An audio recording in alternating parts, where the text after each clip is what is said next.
out and you introduce yourself, like you just introduced yourself, could you tell me like 3 things that define you? Maybe your qualities or your talent. Could be like one your quality, one your talent. So we start with Maria. What do you think like defines you? I think kindness defines me, trustworthiness, and I think non-judgmentalness too. Non-judgmental. Yes. We need that more in the world. Quality, yeah. All right, next. Okay, I don't know, I'm pretty tall, so a lot of people know me as being like a tall person. And then there I are also 10,000 Marys, so you could be the tall Mary. a tall, dark, yeah. And then also my laugh, because it's like very high pitched and it sounds, kind of annoying. And then also, thank you. I don't know, I'm always like happy for the most part, so I think a lot of people like, they like being around me just because I'm like very bubbly. True. Hopefully. That's beautiful, yeah. For me, so Mary's tall, I'm short. So that's something a lot of people say about me. Aside from that, I'm also referred to as a girl who sings a lot. Or on campus, I'm Indian. So I wear a lot of like Indian clothes on campus. You were blinded. No, you couldn't make obviously, out no that one you were could know. Indian. But I You wear look so American. I know, right? I was bored here. But yeah, I wear Indian clothes on campus, so people might refer to me as like the Indian girl. But that's what I think. Like if someone looked at me first, that would probably be the first thing that came to their mind. Yeah, that's true. So our appearance in a way, I like what you said, our appearance in a way kind of defines us, our ethnicity. Okay, so you're Indian, you're from Nicaragua, you're from German. wherever you are from. I'm German. And I'm from India, but my ancestral place is like from Nepal. So we all from different places, and that kind of defines who we are. When people look at us, oh, he's a Nepali, or his ethnicity defines us. Apart from that, we were talking about our virtues, like things that we have, like kindness, and how do you know you have that? That's my question. How do you know that you have those qualities? Is that people tell you that, or how would you tell our viewers that? How could they know that they probably have those qualities? Yeah, I think personally, there are like a few ways that you kind of know. One is like by people telling you. I definitely think people will come up to you and be like, oh, like Maria is saying, you're very kind, you know, tell you that kind of stuff.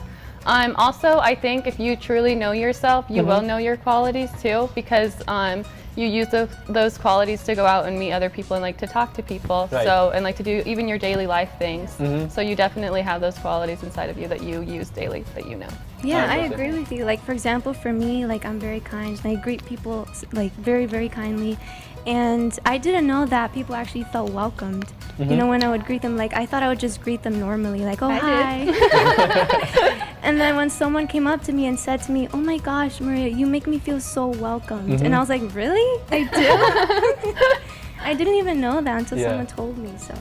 Definitely. Yeah, no, I liked what Mary said about having to look within yourself as well, because many people, they would come up to us and say things like, yeah, you're such a kind person, or I love how you do this thing. But aside from that, it's also important to look inside yourself and to see, who am I? What do I see in myself? Because there are certain parts of your life that maybe not everyone can see, right? We all have our own qualities that some of them only we can know, only we can see if we look within ourselves. That's true. Yeah. I would like to say that with my heart connected to the viewers that are watching us today, is that there are times that we look for affirmations for these qualities. Like everybody wants to be good. Especially our viewers who's watching today, they want to be good. I want to be good. All of us want to be like good people, but it gets so hard because you're looking for affirmation, that people to tell you that like you're a good person, or you are good looking, or you're very talented, or you sing well, or you dance well, or you play sports really well, whatever. But we look for that affirmation. We look for the affirmation of being loved by like our parents, like people around us. How much do you think that's important? Like how much that affects a person, that the affirmation that they're looking for? I think it definitely does lift a person up. Because that we're human, right? Yeah, So when people tell you, "Hey, Mary, you're really pretty," like when someone tells you that, like you want to hear that. Yeah, you want to hear it, and you feel good about yourself when you do hear it. But I also think that a part of us has to remember that virtue of being humble and humility, because that's something that I struggled with a lot. Because I'm being honest. But like, it's difficult sometimes when people continuously tell you things like that. You might just think, oh yeah, I'm this. Yeah. But you have to just remember that those words aren't the only thing that defines you. Like, you have qualities, you have these things because God gave them to you. True. And so you got to thank God for that. Yeah. So Also- that's something I always like remind myself Yeah, every day. yeah. Going off of that, I think a lot of people get so caught up in like what people tell them that they're good at, that they don't go and focus on other things that maybe they enjoy, you know, and that they secretly know that they love to do and stuff, and then they get so focused on, oh, I am good at like doing this sport or something. Maybe I'll just stick with that instead of doing the sport that I truly love and like that I enjoy. Yeah, and if people don't tell you like, oh, you're pretty or whatever, any compliment, it doesn't mean that you're not. Because some people are shy, you know. No, I They're shy, understand. so- I understand that part, but I just am saying from the point of view of a young person like me growing up, I would like people to. I would want people to look up to me and say that, oh, Nizel, you're a good man, or oh, Maria, you would want that no matter what. You're just a human person and you want that affirmation. And is that something that is bad? Is it bad that you're seeking for such a affirmation, or it's like sometimes you're saying, oh, it's humility, so you have to kill yourself from all of that affirmation? But I don't think it's bad, right? I don't think it's a bad thing. Yeah. It's just, it's definitely not bad. Don't ever think it's bad. Yeah. Because we're human. That's what we like. That's our nature. Yeah, right. Our nature longs for something or for someone to tell us certain things. The only point is that we also just have to remind ourselves that we shouldn't rely on it entirely. Because it's when we rely on it entirely that our focus changes. You know what I mean? Yeah, Yeah. I understand. That's so true. So coming back to what Mary was saying and like how you were saying, so there are some people who put us down. Yeah. They talk about like how bad we are at something, or they tell us something that is not true. Has it ever been in your life? Have you ever had that experience? Would you like to share a personal experience where someone put you down? Okay, I personally used to be like super quiet, especially in high school and in middle school and stuff, and so people would always tell me that, and I used to get so angry because I would be like, why does that matter? You know, it's just who I am. And then I realized, because I was talking to my brother one day and he was like, oh, you need to just go out and not care about what people say, and if you really want to be like remembered and like well known and everything, like loved by your family and stuff, you need to be a part of that. You can't just like corner yourself in your room and like hide away.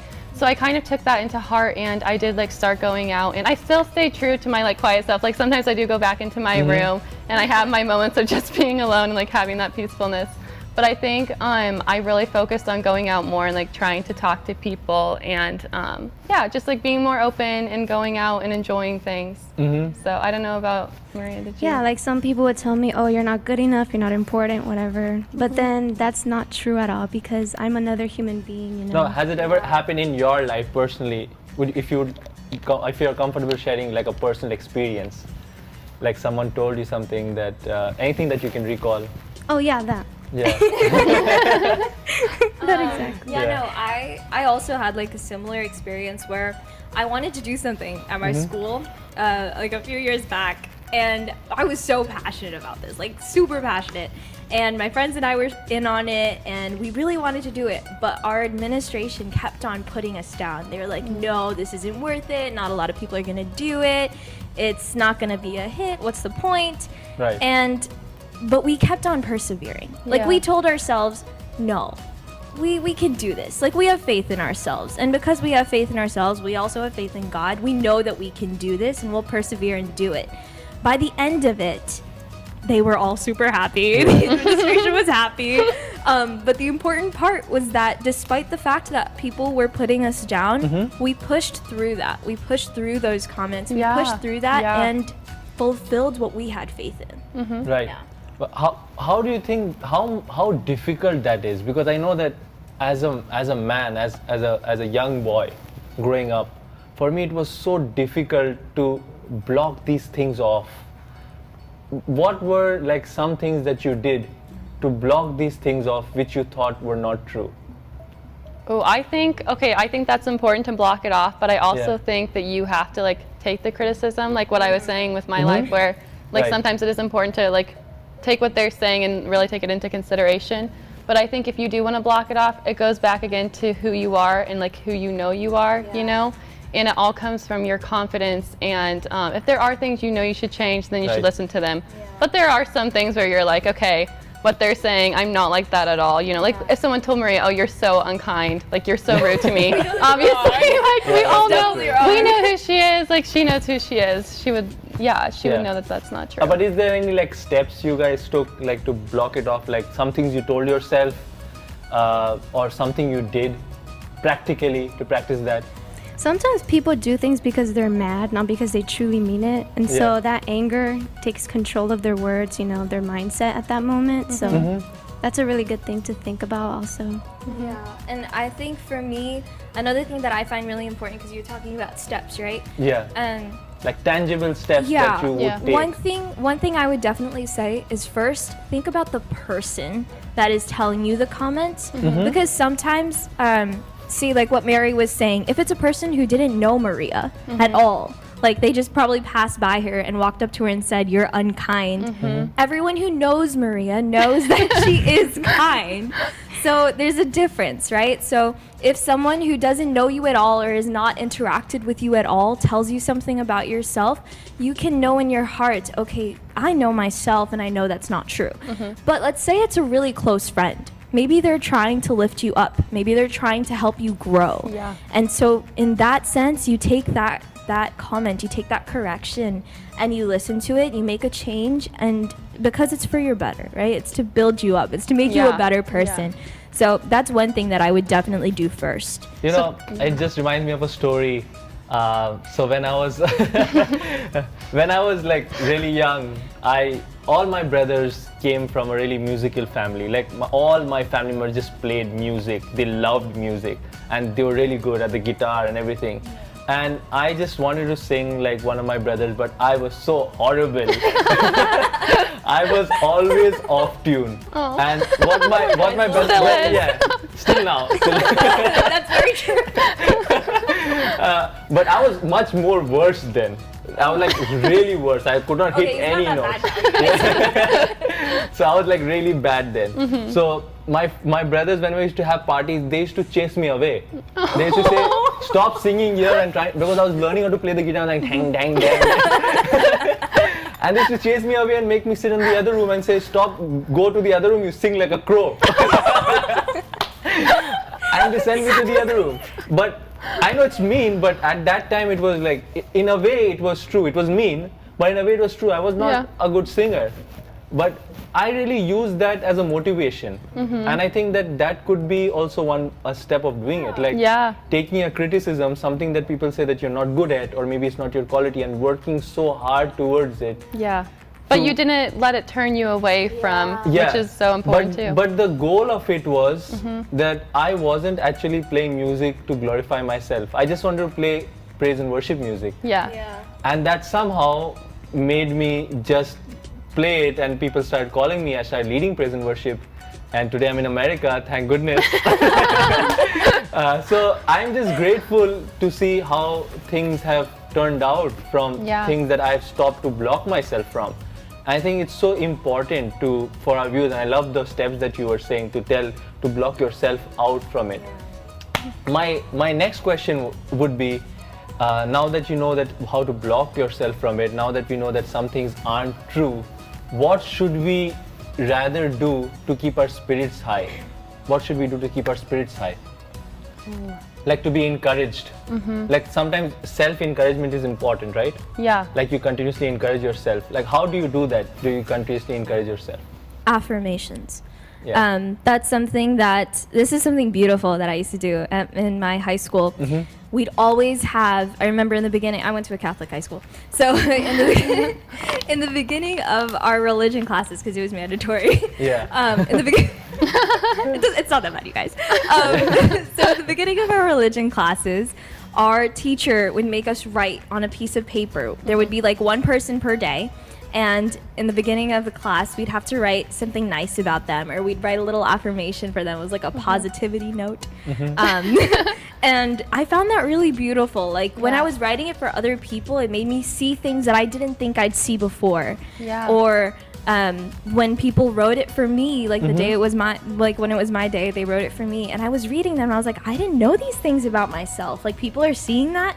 Yeah. And it just reminded me that if other people can say affirmations about myself, I can too.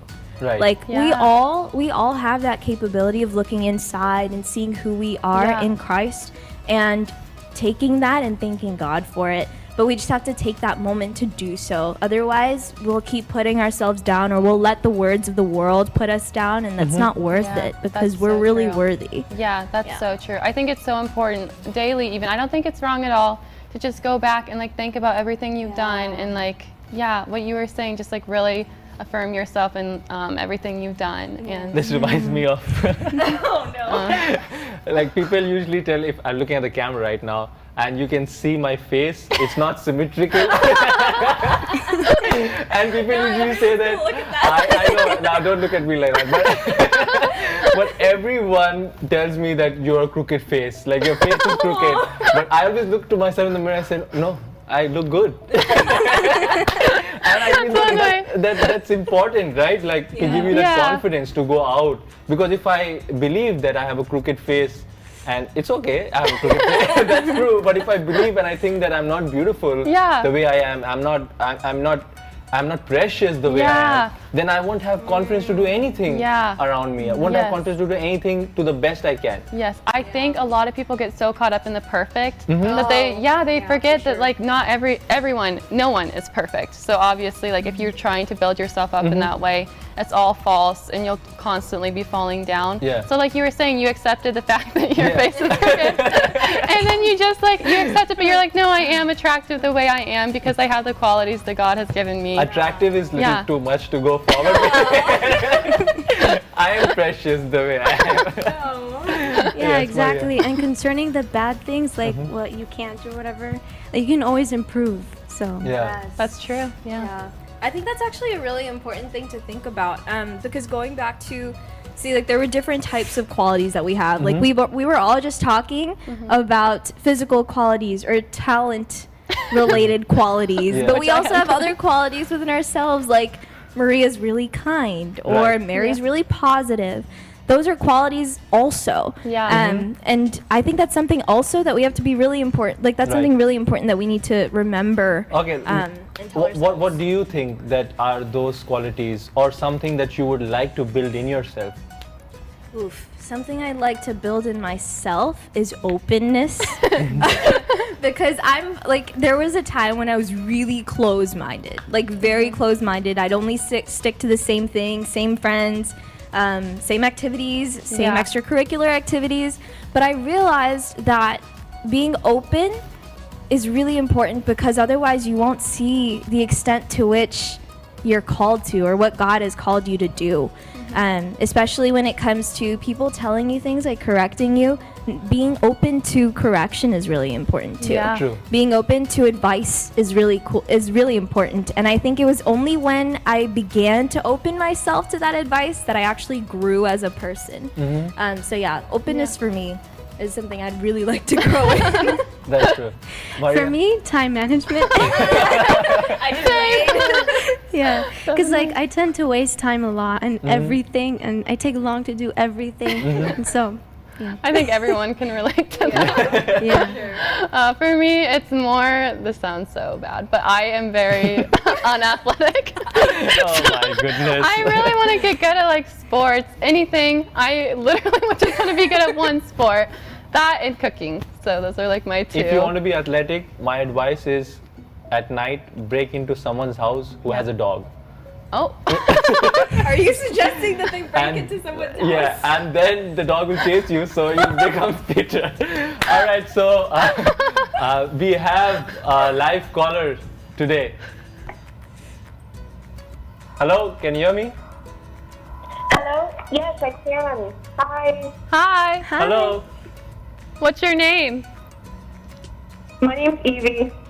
Hi, Evie. So I was just listening to you guys, and your program sounds awesome.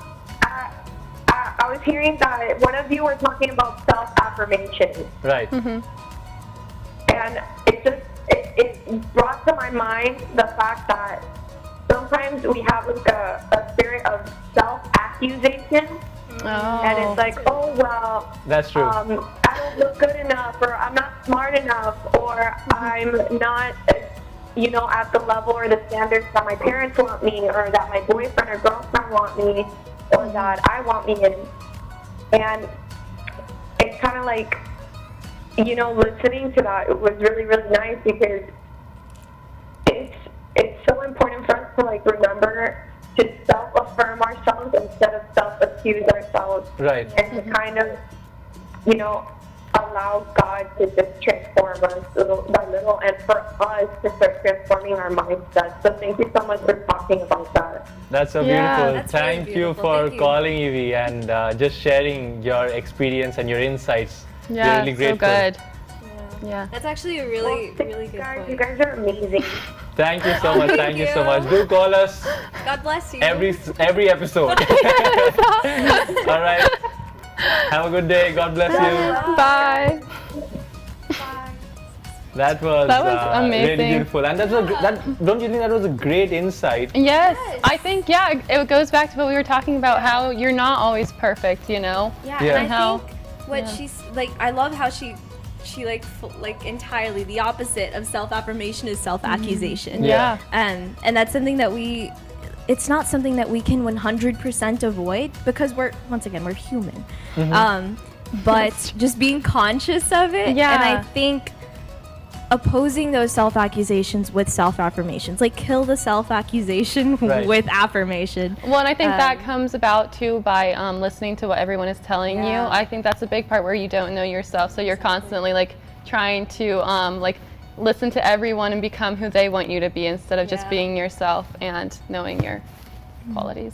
Yeah. Why do we accuse ourselves so much? Question. Well, I think we start believing in things that people say, and we just keep looking at the mirror and telling that to ourselves. Yeah. Or while we are at the bed, we hit our head on the pillow and we say, we are not good enough, or it's just not worth it. Yeah. Yeah. And that's why I think from self-accusation also comes self-denial. You want to deny your existence whatsoever, and then also suicidal thoughts come in, and we start, because we are just putting ourselves down and down and down, and at the end what comes, that you don't want to exist anymore, and that gets a little dangerous. You know, Yeah. actually, I'm gonna be completely honest. I know that at a time of my life, I went through a really difficult time where I went through that, and I tell myself those things, and I put myself down a lot, and I let what other people told me and the other things that were going on in my life, I let them affect me in a way that I shouldn't have, because each one of us has qualities that are unique to us. Yeah. And I didn't take those moments to recognize them or to appreciate them